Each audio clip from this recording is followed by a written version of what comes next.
Friends welcome to my YouTube channel Dharma's world. Friends ఏపీలో అనేక జిల్లాల్లో అన్ని జిల్లాల్లో కూడా ఆల్మోస్ట్ అన్ని జిల్లాల్లో కూడా అభ్యర్థులు డిఎస్సి అభ్యర్థులు తమ సమస్యలు తీర్చాలని చెప్పేసి ప్రభుత్వాన్ని కోరుతూ ఇక్కడ గమనించండి మీరు వాళ్ళంతా కూడా ప్లకార్డ్స్ పట్టుకొని నిరసన వ్యక్తం చేస్తున్నారు. అన్ని జిల్లాల్లో కూడా కలెక్టర్ ఆఫీసులను చుట్టుముట్టి మరి అనేక రకాలుగా తమ యొక్క ప్రాబ్లమ్స్ అన్నీ కూడా తెలియచేయడానికి ప్రభుత్వానికి తమ ప్రాబ్లమ్ సాల్వ్ చేసుకోవడానికి మరి డిఎస్సిలో తమకు జరుగుతున్న అన్యాయం గురించి లేకపోతే తమకి సమయం కేటాయించాలి, డిఎస్సి ఎగ్జామ్ కండక్ట్ చేయడానికి మాకు ఇంకా కొంత సమయం ఎగ్జామ్ పెట్టడానికి మరికొంత సమయం కావాలని అడుగుతున్నారు.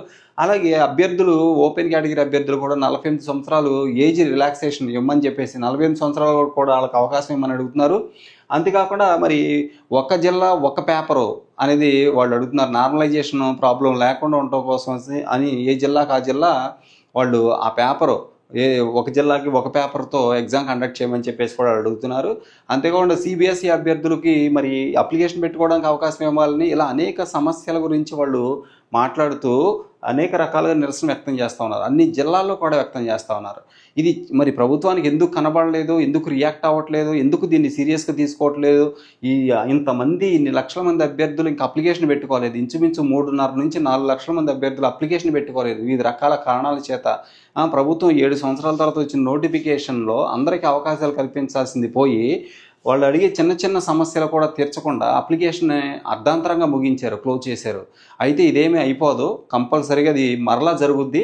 ఇక్కడ మీరు గమనించండి ఫ్రెండ్స్, ఇక్కడ డిఎస్సి అభ్యర్థులు పోరుబాట ఇక్కడ ప్రతి జిల్లాలో కూడా ఈ పద్ధతి, ఇది మనం ఏదో ఒక జిల్లాలో కాదు ప్రతి జిల్లాలో కూడా డిఎస్సి అభ్యర్థులు తమ సమస్యలను పరిష్కరించమని, తమకు అవకాశాలు కల్పించమని, టెట్ ఎగ్జామ్ పెట్టమని, మరి టెట్ ఎగ్జామ్ పెడతంతో పాటు మరి 90 డేస్ డిఎస్సి ప్రిపరేషన్కి సమయం ఇవ్వమని, మరి 48 సంవత్సరాల వరకు కూడా ఓపెన్ కేటగిరీ వాళ్ళకి అవకాశం కల్పించమని, 48 సంవత్సరాల వరకు, ఎందుకంటే 7 సంవత్సరాల నుంచి అసలు నోటిఫికేషన్ లేదు.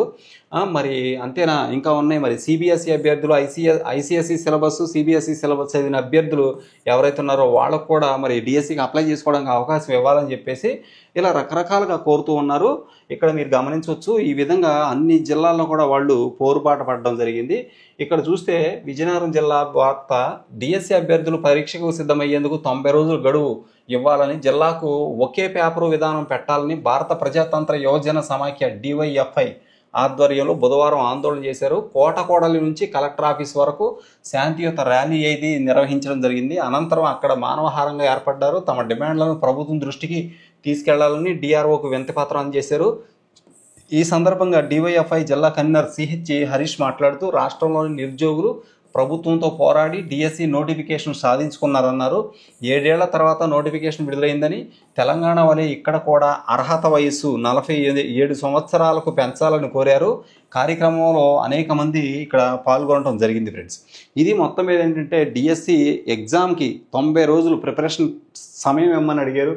అంతేకాకుండా అయితే టెట్ ఎగ్జామ్ గురించి కూడా కొన్ని లక్షల మంది టెట్ ఎగ్జామ్ డిస్క్వాలిఫై అయిపోవడం, అయితే ఈ సంవత్సరంలో జరగాల్సిన 2 టెట్ ఎగ్జామ్లు జరగకపోవడం, తమ అన్యాయానికి గురయ్యామని చెప్పేసి చెప్పడం, అదంతా కూడా మనం చూస్తూ ఉన్నాం. కంపల్సరిగా మరలా పునరాలోచించి ప్రభుత్వం తప్పనిసరిగా డిఎస్సి అభ్యర్థులందరికీ కూడా ఈ అవకాశం కల్పించాలని చెప్పేసి మేము కోరుకుంటూ ఉన్నాము. Okay, thank you so much for watching. Please share this video and subscribe my channel. Thank you so much.